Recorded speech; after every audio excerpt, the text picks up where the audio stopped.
He came to fix her lights, just a kid doing a favor. But when she looked at him, time stopped, and he forgot why he was there. What she whispered next would haunt him forever.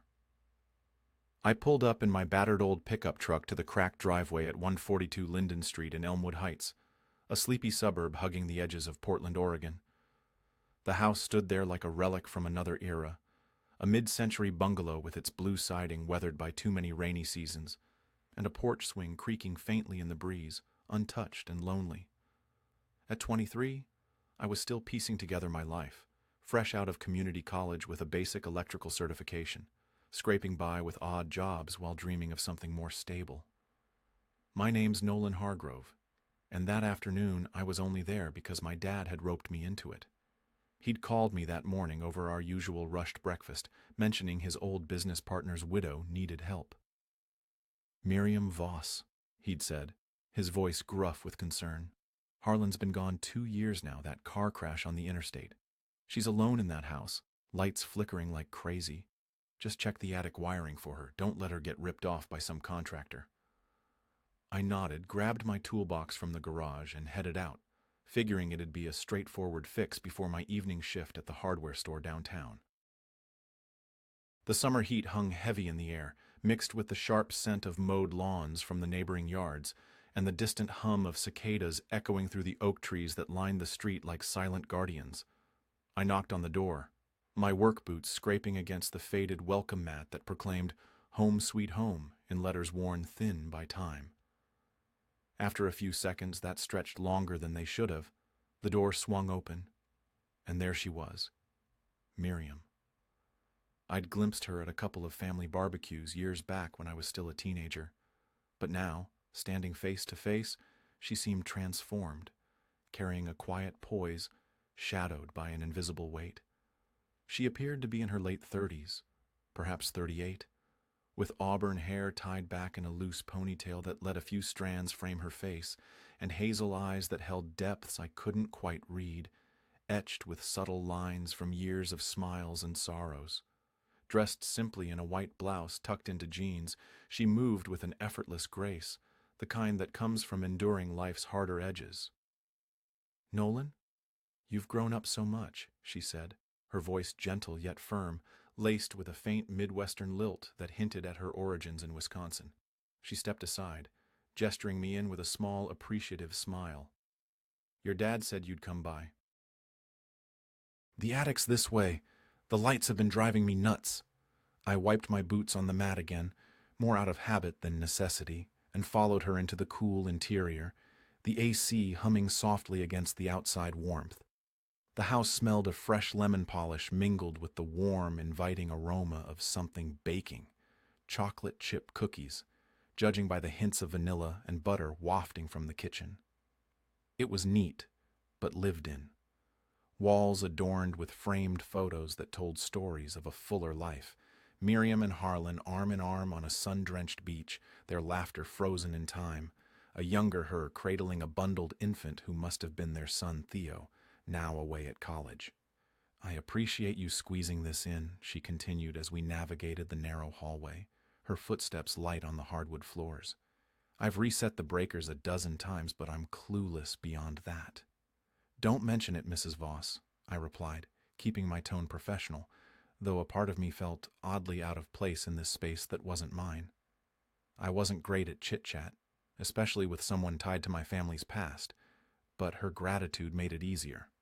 We stopped at the pull-down ladder to the attic, and I set my toolbox down with a thud, flicking on my headlamp to peer up into the dim opening. "I'll get right to it. Probably just some old wiring acting up." She nodded, her hands folded neatly in front of her, lingering just a moment longer than needed. "Please, call me Miriam."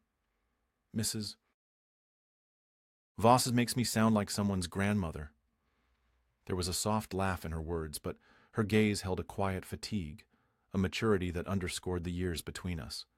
She was clearly older, her presence radiating a composed strength I envied, the kind forged from real responsibilities, marriage, loss, raising a child, while I was still fumbling through my own uncertainties. Climbing the ladder, I entered the attic's stifling heat, dust particles swirling in the beam of my light like tiny ghosts. The wiring was ancient, cloth-covered relics from the 60s, frayed and nibbled by what looked like mouse damage and spots. I spent the next hour meticulously tracing lines, stripping insulation, splicing in fresh copper wire, and double-checking with my multimeter, sweat beading on my forehead and soaking through my shirt. Below, I heard her moving about, the clatter of plates in the sink, the whir of a mixer in the kitchen, occasional footsteps padding across the floor. At one point, her voice floated up. "Thirsty? I've got iced tea fresh from the fridge." "Water would be great, thanks," I called down, descending a couple of rungs to accept the glass she held out. Our fingers brushed in the exchange, mine rough from calluses, hers smooth and cool, and a fleeting spark jumped between us, unnoticed or ignored. "Appreciate it," I muttered, gulping it down while she watched, her expression thoughtful, before she turned back to her tasks. By the time I wrapped up, the sun had shifted, casting elongated shadows through the hallway windows like fingers reaching across the walls. I packed my tools and made my way to the kitchen, where she was slicing vegetables at the counter, a pot bubbling on the stove with the rich scent of stew. "All fixed," I announced, leaning in the doorway. "Bad sections replaced. No more issues." She pivoted, drying her hands on a dish towel, her smile warmer now, reaching her eyes. "Nolan, you're a godsend. What do I owe you for your time?" "Nothing at all," I said firmly. "Dad would have my head if I took a dime. It's just a favor." She cocked her head slightly, appraising me with those hazel depths. "Well, at least join me for dinner? The stew's almost ready, and it's way too much for me alone." Her invitation hung there, simple yet laced with something more, perhaps loneliness, or just genuine hospitality. I paused, glancing at my watch. My shift wasn't for another hour, and the aroma was pulling at me, evoking memories of family meals I missed since striking out on my own. But accepting felt like stepping into unfamiliar territory. She was my dad's friend's widow, a woman navigating grief in this echoing house, and I was the young guy patching things up. Refusing might seem ungrateful, though. "All right, if you're sure it's no imposition."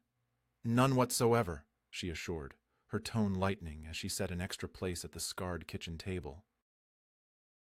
We ate in comfortable intervals, the stew hearty and flavorful, paired with warm bread she must have baked earlier.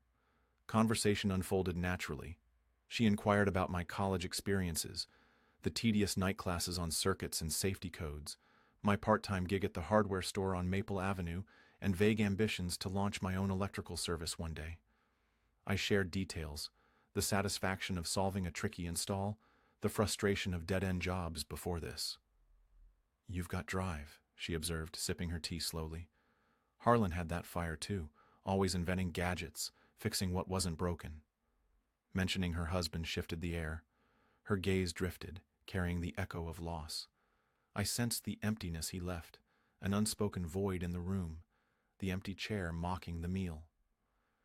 We delved deeper, into the changes sweeping Elmwood Heights, new condos sprouting near the riverfront, the old mill repurposed into Riverbend Brew, a hip cafe drawing crowds on weekends. She opened up about her freelance graphic design work from home, crafting logos for small businesses, and how Theo, her son around 21, was thriving in engineering classes up in Seattle, phoning every Sunday without fail. "He's close to your age," she noted casually, highlighting the chasm between us once more. She embodied maturity in every gesture, a woman who'd faced real heartaches, while I grappled with the basics of independence. Post-dinner, I insisted on helping with cleanup, rinsing plates under the faucet as she loaded the dishwasher in the cramped kitchen. Our elbows nudged occasionally, prompting quick apologies, her laugh soft and disarming. "You really don't have to," she protested, but I stayed, the routine filling the space with a sense of normalcy. As I toweled my hands dry, she leaned against the counter, arms crossed loosely. "Nolan, thank you for the wiring and just being here. It's been quieter than I'd like lately." I grabbed my toolbox, nodding. "Glad to help. Call if anything else pops up." She escorted me to the door, her hand brushing the frame as I stepped onto the porch. Then came the moment that shifted everything. She looked at me in such a way that I forgot why I came. Her eyes locked onto mine, not fleetingly, but with a piercing clarity that tightened my chest, stirring a confusion I couldn't name. It wasn't overt, no hint of impropriety, but a raw recognition, as if she saw the vulnerabilities I hid. The fading sunlight gilded her features, accentuating the gentle curve of her lips, the stray hairs catching the glow. Time slowed, leaving me exposed, my pulse quickening under that gaze. I managed a mumbled farewell and climbed into my truck, the engine's rumble pulling me away. But that look clung to me, transforming the drive to work into a haze of unanswered questions. This was just the beginning. But he didn't know yet how quickly things could spiral out of control. The morning after, I couldn't shake that look from my mind. It replayed like a loop, pulling me back to Miriam's porch even as I went through the motions of my day. I dragged myself out of bed in my cramped apartment on Oak Ridge Lane, the kind of place with thin walls and a view of nothing but the parking lot below, poured a mug of bitter coffee from the machine that always sputtered like it was on its last legs, and headed to my Saturday shift at the hardware store. The store was alive with the usual weekend crowd, families picking out paint swatches, contractors loading carts with lumber and nails, the fluorescent lights buzzing overhead like a constant reminder of the grind.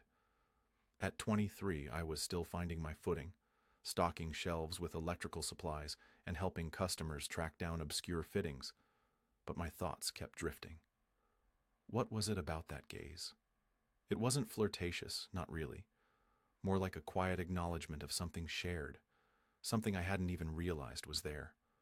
I told myself it was nothing, just gratitude from a woman dealing with an empty house. But deep down, a restlessness stirred, making the hours drag. Around lunchtime, as I was reorganizing the tool aisle amid the scent of sawdust and metal, my phone vibrated in my pocket. I fished it out during a brief lull and saw the text from an unfamiliar number. "Nolan, it's Miriam. The lights are steady now, thank you, but the garage door openers started jamming. If you're free later, could you glance at it? No pressure." My thumb paused over the screen, a mix of obligation and curiosity tugging at me. Garage doors weren't strictly electrical, they were more mechanical, but I'd fiddled with enough on my truck to handle it. Dad had hinted she might need ongoing help, the kinds of tasks Harlan once managed without a second thought. I replied, "Shift ends at 5. I'll stop by then." "Grateful. Coffee will be waiting," came her quick response.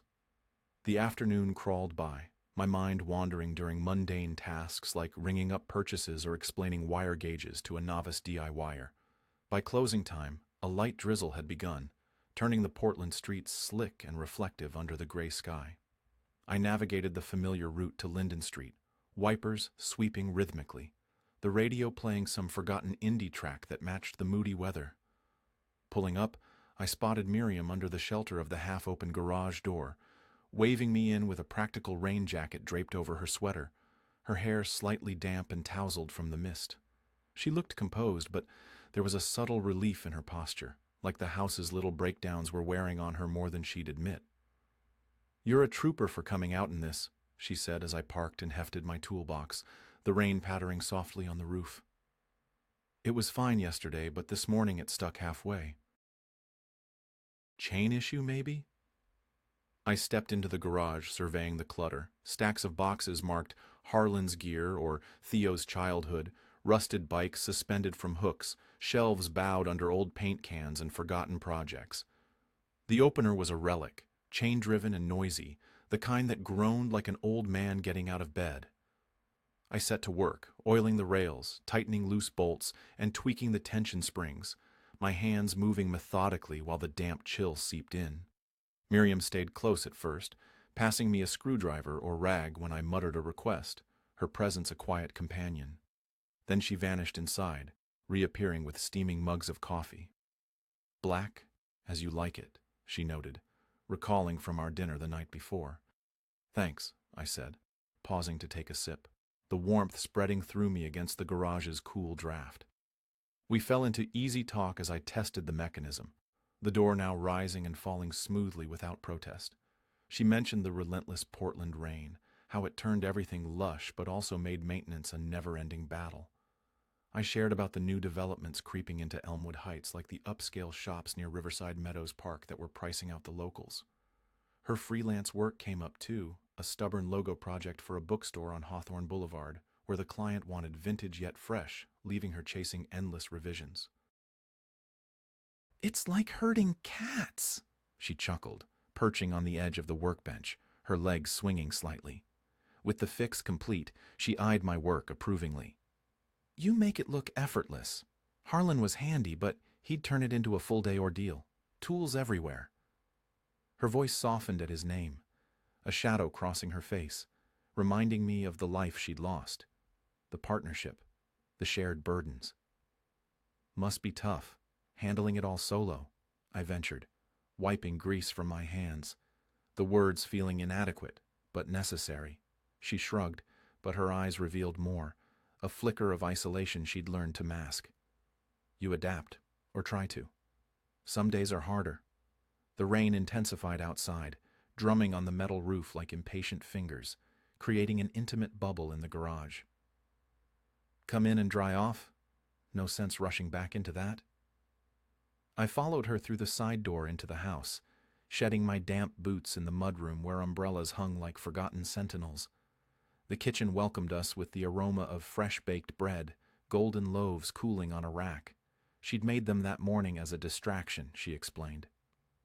We settled at the table again, mugs in hand, and the dialogue deepened gradually, like layers peeling back. She asked about my family dynamics, my parents' steady but strained routine, my sister Lila's high school art obsessions that filled our old home with sketches.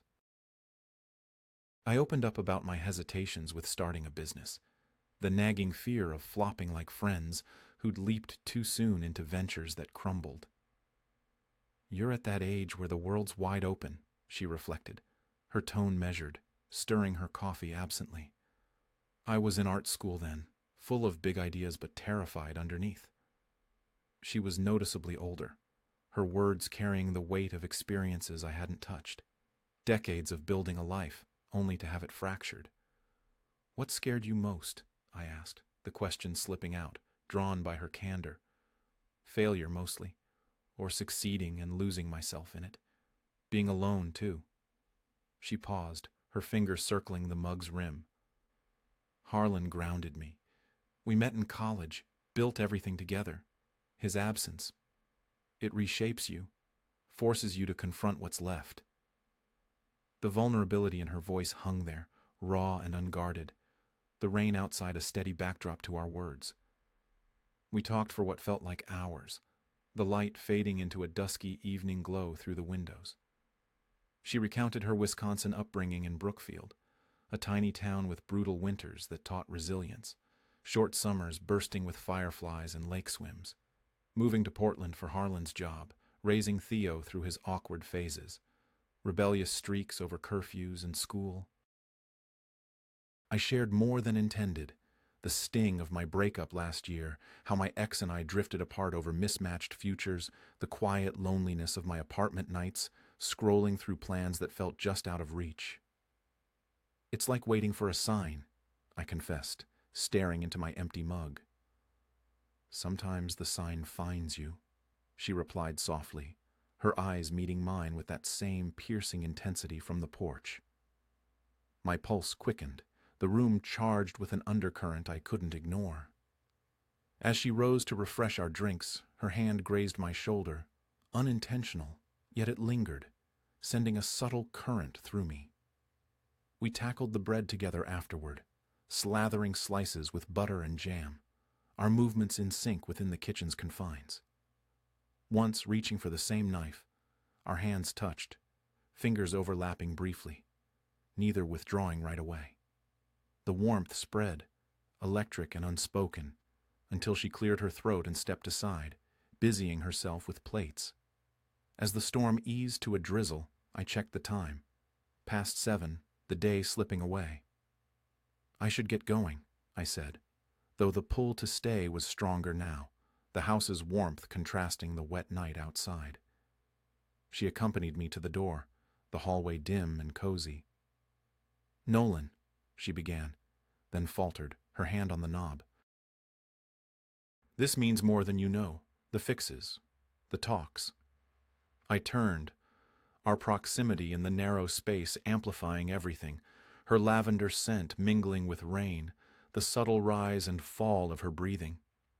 She lifted her gaze, hazel eyes locking with mine, drawing me in deeper, the air thickening with unvoiced tension. For a moment, the differences melted, the years between us, the circumstances tying her to a past life, my youth feeling inadequate against her depth. I forgot the boundaries, the shouldn'ts whispering in my head. I inched closer, my fingers lightly brushing her arm. "Miriam." She retreated just a step, shattering the fragile bubble. "Safe drive," she whispered, her voice laced with something unresolved, the rain's patter filling the silence. I nodded, stepping into the cool night, the door clicking shut behind me. My truck's lights pierced the darkness as I drove off, but that interrupted instant echoed, leaving me adrift in a sea of what-ifs and quiet yearning. Everything is heading toward a finale you can't brush off. What she does now will leave a mark on him forever. The night after that moment at her door, sleep was a lost cause. I lay in my bed at the Oak Ridge Lane apartment, the rain hammering against the window like it was trying to break through, each drop pulling me back to Miriam's hazel eyes and that unspoken pull between us. My place was small, barely furnished, a thrift store couch, a wobbly table, and a mattress that creaked with every move. The darkness amplified my thoughts, replaying the way her hand had lingered near mine, the soft catch in her voice when she'd said my name. I was 23, still figuring out who I was, and she was a woman in her late 30s, maybe 38, carrying a life heavy with loss and love I couldn't fully grasp. The gap between us felt like a canyon, her maturity, her history, the ghost of Harlan lingering in that house. Yet something about her presence made me feel more grounded than I had in months, maybe years. I told myself to let it go. She was Dad's friend's widow, alone and vulnerable, and I was just the kid who fixed her lights. But the memory of her gaze kept me awake, stirring a restless ache I didn't know how to name. Sunday morning broke with a weak sun filtering through the clouds, painting the asphalt outside in patches of light.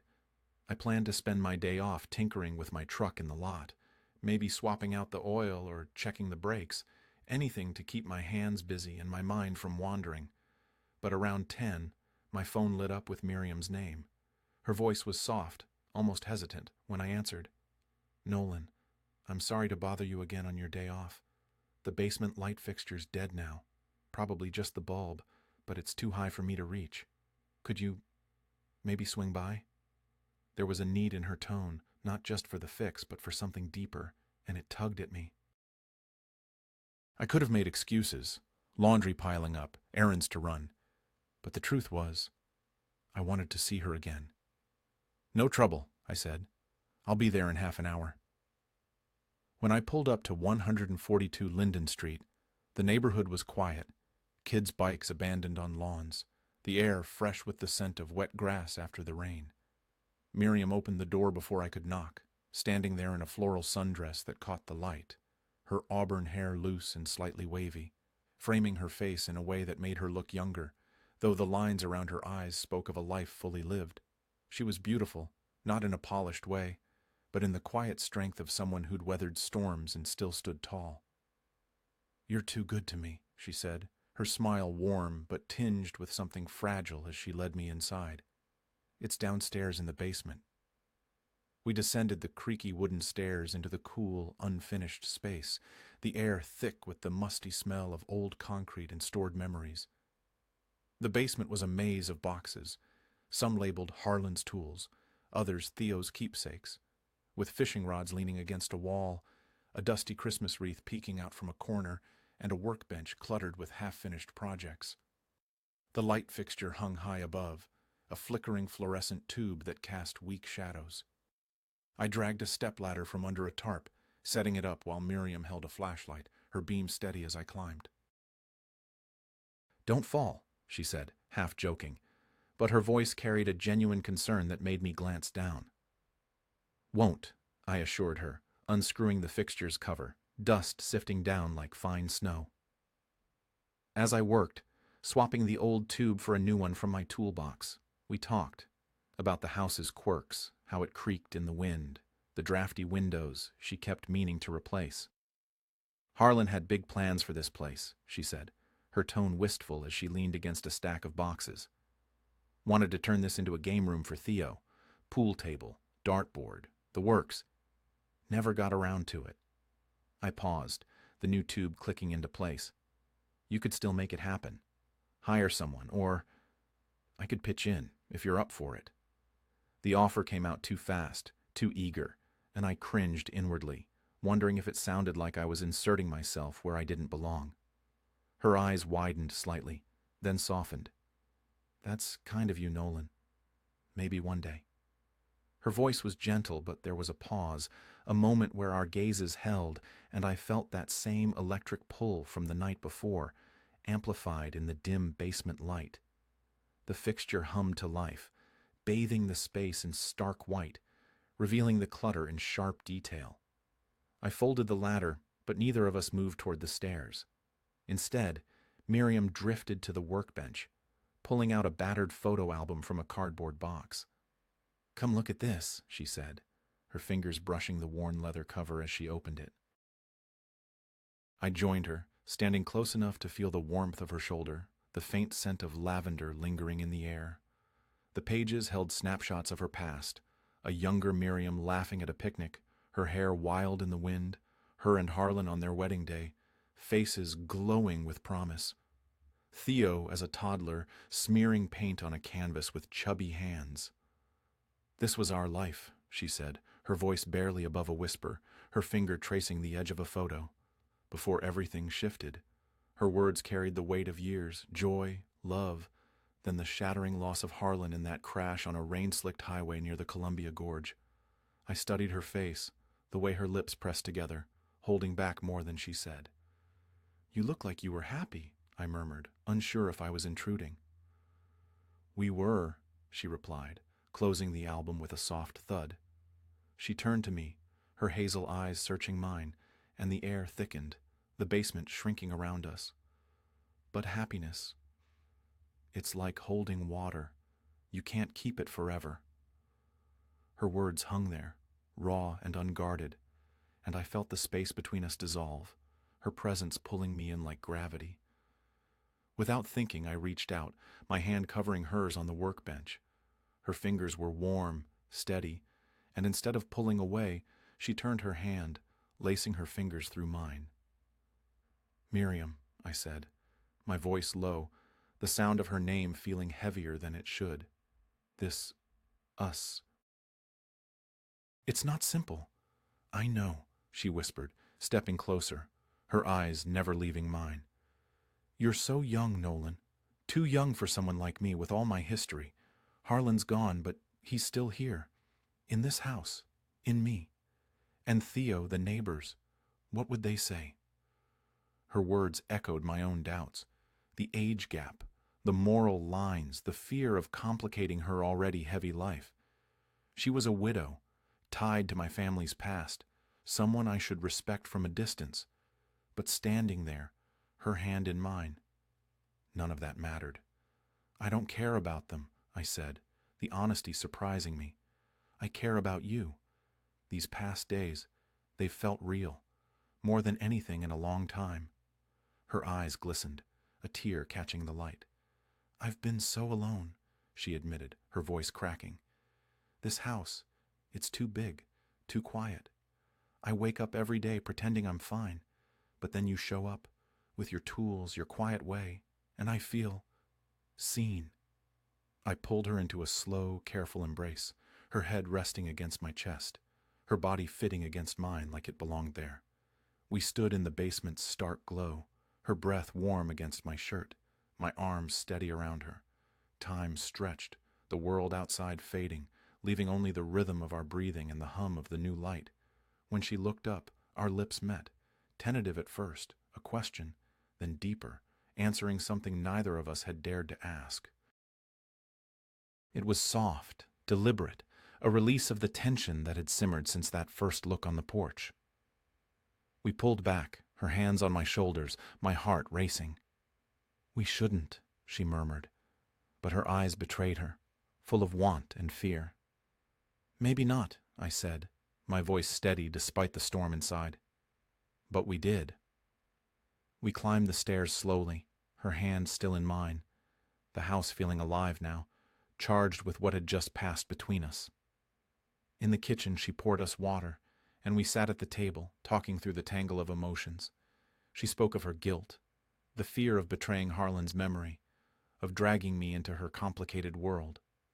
I admitted my own hesitations, the uncertainty of my future, the weight of crossing boundaries I knew existed. "You're not just some kid," she said firmly, her gaze unwavering.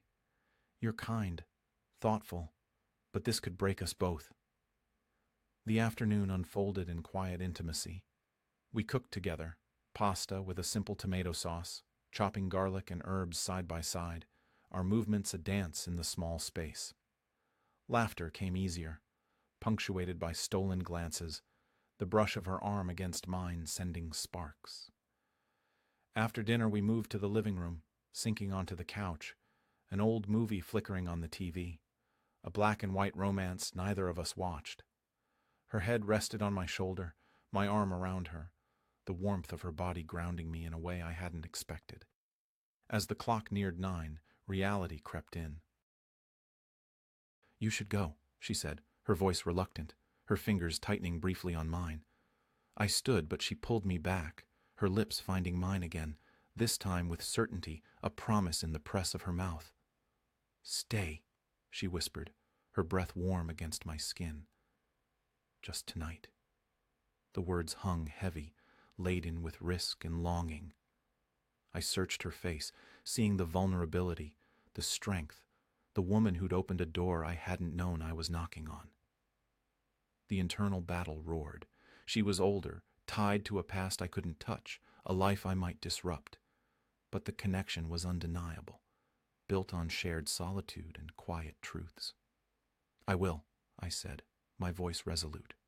We moved to her bedroom, the space both foreign and intimate, with a queen bed where one side remained untouched, a silent testament to Harlan's absence. It wasn't about passion alone. It was about comfort, a closeness that felt more like shelter than desire. We lay together, talking in low tones about dreams and losses, her fingers tracing idle patterns on my chest as she spoke of her art school days, wild ambitions tempered by life's realities. I shared my hopes, to build something lasting, to find a place that felt like home. Sleep came eventually, our bodies entwined, the rain